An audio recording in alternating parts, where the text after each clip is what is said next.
ನಮಸ್ಕಾರ ವೀಕ್ಷಕರೇ. ಬಿಹಾರ ಚುನಾವಣೆಯಲ್ಲಿ ಹೀನಾಯ ಸೋಲಿನ ಬಳಿಕ ಮತ್ತದೇ ವೋಟ್ ಚೋರಿ ಆರೋಪವನ್ನ ಮಾಡಿ ದೊಡ್ಡ ಪ್ರತಿಭಟನೆ ಮಾಡಿ ರಾಹುಲ್ ಹಂಗಾಮ ಮಾಡಿದ್ರು. ಆ ಪ್ರತಿಭಟನೆಯಲ್ಲಿ ಕಾಂಟ್ರವರ್ಸಿ ಕೂಡ ಆಯ್ತು ಅನ್ನೋದನ್ನ ನೋಡಿದ್ರಿ. ಆದ್ರೆ ಮಾಡಿದ ಆರೋಪ ನಿಜ ಅನ್ನೋದನ್ನ ಸಾಬೀತುಪಡಿಸಿಕೊಳ್ಳೋ ಕೆಲಸ ಇನ್ನೂ ಕೂಡ ಆಗಿಲ್ಲ. ಪ್ರೂವ್ ಮಾಡೋದಕ್ಕೆ ಇದ್ದ ಸಮಯ ಈಗ ಕೈಮೀರಿ ಹೋಗಿದ್ದು, ಇನ್ನು ಮುಂದೆ ಬಿಹಾರ ವಿಚಾರದಲ್ಲಿ ರಾಹುಲ್ ಯಾವ ಆರೋಪ ಮಾಡಿದ್ರು ಅದು ನಿಜ ಅಂತ ಅನ್ನಿಸ್ಕೊಳ್ಳೋದಿಲ್ಲ. ಈ ಹಂತಕ್ಕೆ ಬರೋದಕ್ಕೆ ಕಾರಣ ಏನು ಅಂತ ನೋಡ್ತಾ ಹೋದ್ರೆ ಅಚ್ಚರಿಯ ವಿಚಾರಗಳು ಹಾಗೂ ಸತ್ಯಗಳು ಹೊರಬರ್ತಾ ಇದೆ. ಇನ್ನೊಂದೆಡೆ ಭಾರತದ ಆರ್ಥಿಕತೆ ಕುರಿತಂತೆ ರಾಹುಲ್ ಹೇಳಿದ್ದ ಮಾತುಗಳೆಲ್ಲ ಸುಳ್ಳಾಗಿದ್ದು ಬಿಜೆಪಿ ನಾಯಕರು ರಾಹುಲ್ಗೆ ಕ್ಲಾಸ್ ತೆಗೆದುಕೊಂಡಿದ್ದಾರೆ. ಮತ್ತೊಂದೆಡೆ ರಾಹುಲ್ ಗಾಂಧಿ ವಿರುದ್ಧ ಬಿಜೆಪಿ ವಕ್ತಾರ ಸುಧಾಂಶು ತ್ರಿವೇದಿ ಗಂಭೀರ ಆರೋಪವೊಂದನ್ನ ಮಾಡಿದ್ದಾರೆ. ವಿದೇಶಿ ಪ್ರವಾಸದ ರಹಸ್ಯಗಳನ್ನ ತಿಳಿಸಿದ್ದಾರೆ. ಇದೆಲ್ಲವನ್ನ ಒನ್ ಬೈ ಒನ್ ವಿವರಿಸ್ತಾ ಹೋಗ್ತೀವಿ.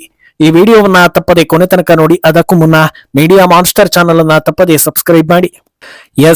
ಭಾರತದ ರಾಜಕೀಯ ಇತಿಹಾಸವನ್ನ ತೆಗೆದು ನೋಡ್ತಾ ಹೋದ್ರೆ ಈ ಒನ್ ಲೈನ್ ಅಜೆಂಡಾಗಳು ಮಾಡಿರೋ ದುಷ್ಪರಿಣಾಮಗಳು ಸಾಕಷ್ಟು ಕಾಣಿಸ್ತಾ ಹೋಗುತ್ತೆ.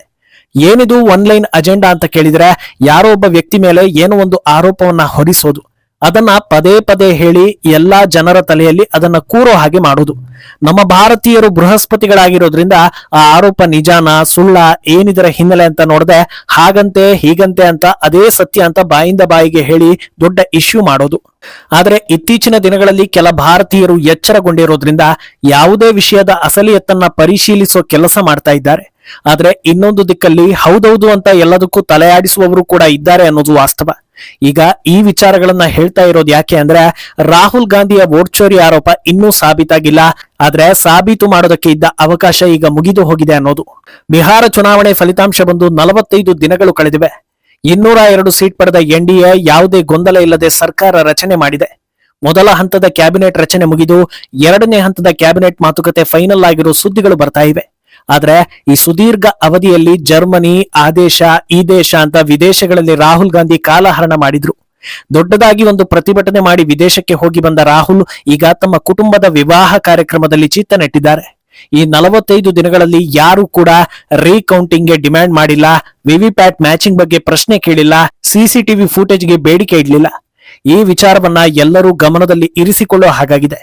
ಯಾಕೆ ಇದು ಮುಖ್ಯವಾಗುತ್ತೆ, 45 ದಿನಗಳನ್ನ ಯಾಕೆ ಹೈಲೈಟ್ ಮಾಡಲಾಗ್ತಾ ಇದೆ ಅಂತ ಕೇಳಿದ್ರೆ ಅದಕ್ಕೆ ಕಾರಣ ಚುನಾವಣಾ ಆಯೋಗದ ರೂಲ್ಸ್ ಪ್ರಕಾರ ಚುನಾವಣೆ ನಡೆದು 45 ದಿನಗಳ ಬಳಿಕ ಸಿಸಿಟಿವಿ ಫುಟೇಜ್ ಅನ್ನ ಡಿಲೀಟ್ ಮಾಡಲಾಗುತ್ತೆ.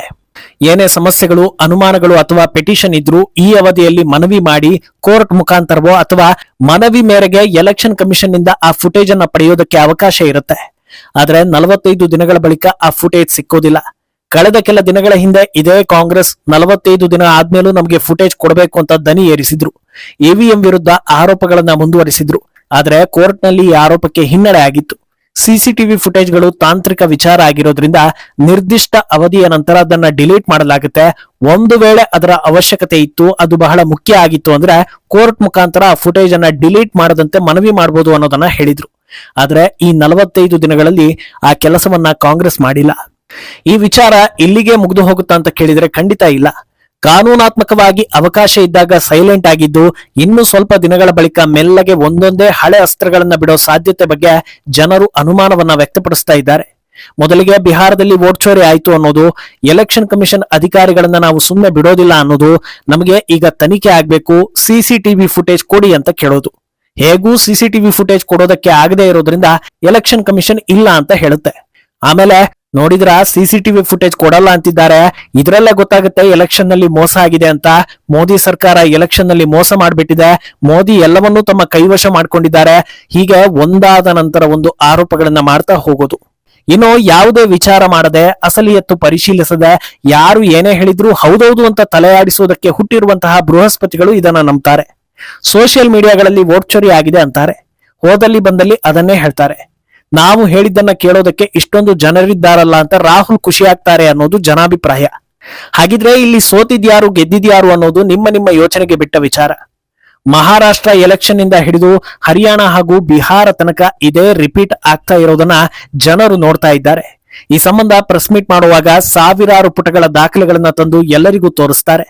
ಅದರ ಬೆನ್ನಲ್ಲೇ ಪ್ರತಿ ಆರೋಪಕ್ಕೆ ಎಲೆಕ್ಷನ್ ಕಮಿಷನ್ ದಾಖಲೆ ಸಮೇತ ಸಾಕ್ಷಿಗಳನ್ನ ತೋರಿಸಿ ನೀವು ಹೇಳ್ತಾ ಇರೋದು ಸುಳ್ಳು ಅಂತ ಪ್ರೂವ್ ಮಾಡ್ತಾ ಇದೆ. ಆದ್ರೆ ಭಾರತದ ಬೃಹಸ್ಪತಿಗಳು ರಾಹುಲ್ ಗಾಂಧಿ ಸುಮಾರೆಲ್ಲ ಹೇಳಿದ್ರು ಅದೇನೋ ವೋಟ್ ಚೋರಿ ಆಗಿದೆಯಂತೆ ಅಂತ ಬಾಯಿಂದ ಬಾಯಿಗೆ ಹೇಳ್ಕೊಂಡು ಓಡಾಡ್ತಾರೆ.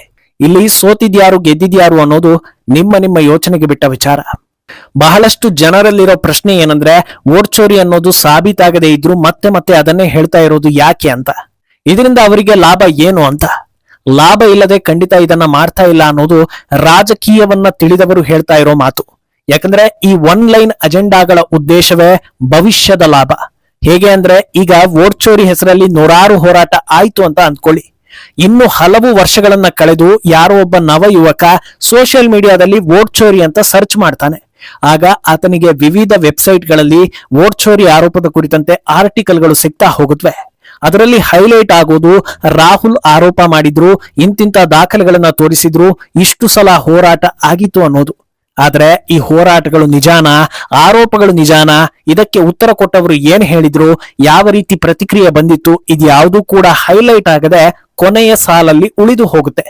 ಅದನ್ನ ಹೆಚ್ಚು ಜನರು ಗಮನಿಸೋದೇ ಇಲ್ಲ. ಮುಂದೊಂದು ದಿನ ಎಲೆಕ್ಷನ್ ಪ್ರಕ್ರಿಯೆಯಲ್ಲಿ ಏನಾದ್ರೂ ಒಂದು ತಾಂತ್ರಿಕ ದೋಷ ಆಯ್ತು, ಎಡವಟ್ಟಾಯ್ತು ಅಂದಾಗ ನೋಡಿದ್ರ ರಾಹುಲ್ ಅವತ್ತೇ ಹೇಳಿರ್ಲಿಲ್ವಾ ವೋಟ್ ಚೋರಿ ಆಗ್ತಾ ಇದೆ ಅಂತ, ನೋಡಿ ಈಗ ಅದೇ ಆಗಿರೋದು ಅನ್ನೋ ಮಾತುಗಳು ಬರುತ್ತವೆ.